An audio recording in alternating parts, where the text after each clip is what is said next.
यतीम थोड़ी हुई थी अलीना, मैं थी उसकी नानी नाना, तुम हो उसके पास। ना जमीन पे दिखे ना आसमान पे, बस मेरी नजरों से दूर चला जाए, प्लीज कुछ ऐसा कर दो। ऐसी बातें मत किया करो जीनिया, अपनी सारा कसूर तो मेरा ही है, तो आप लोग एक काम क्यों नहीं करते? सगे माँ बाप तो आप लोग मुझे लगते नहीं हो मेरे, मार ही दो मुझे। क्या कर रहे हैं आप?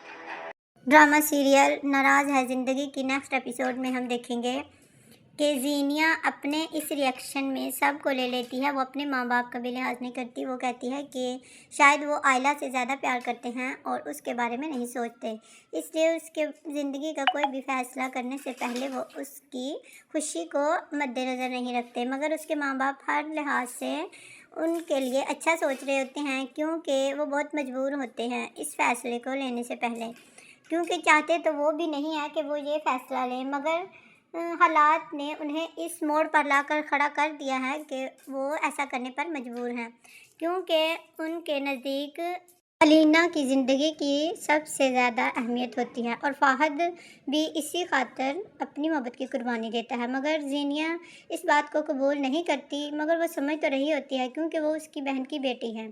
दूसरी तरफ आबिस इस सारी सूरत हाल को बहुत अच्छी तरह से समझता है, इसलिए वो जीना के किसी भी रिएक्शन का कोई भी उसको सख्त रिएक्शन नहीं देता, क्योंकि वो समझता है कि जीनिया इस वक्त जिस कंडीशन में है वो ये सब कुछ कर सकती है। दूसरी तरफ फ़ाहद उसने अपने बिजनेस में राहील को जॉब दे दी होती है, क्योंकि राहील का मकसद यही होता है कि वो उसकी जॉब करे और उस सारे प्रॉपर्टी और बिज़नेस को अपने हैंड ओवर करे। वो इन्हीं कोशिशों में होता है और फ़ाहद को उसकी चालाकी की समझ भी आ रही होती है, लेकिन वो उसको साफ साफ नहीं कहता, मगर वो उसको कहता है कि वो अपनी लिमिट में रहे, क्योंकि उसने पार्ट टाइम जॉब का कहकर फुल टाइम में स्टार्ट कर दिया होता है। और ये सब कुछ उसकी बहन को भी नहीं मालूम कि ये उसके हस्बैंड की प्लानिंग है कि वो उसकी सारी प्रॉपर्टी को हासिल करना चाहता है और उसके लिए उसने उसके भाई का भी कत्ल करवाया है।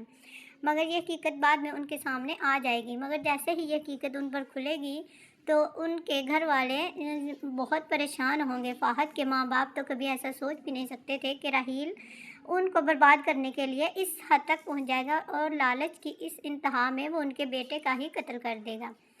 दूसरी तरफ आयला जो है वो सबको खुश करने के लिए कहती है कि उसे कुछ भी नहीं चाहिए, जो भी प्रॉपर्टी साद ने उनके नाम की है उसकी बेटी के नाम, वो उसको वापस ले सकते हैं। दूसरी तरफ फ़ाहद को भी वो कहती है, लेकिन फ़ाहद उसमें से 1 रुपया भी नहीं लेता और वो कहता है कि वो साद की मेहनत थी और उसकी कमाई थी, मेरा उसमें से कोई भी हक नहीं है।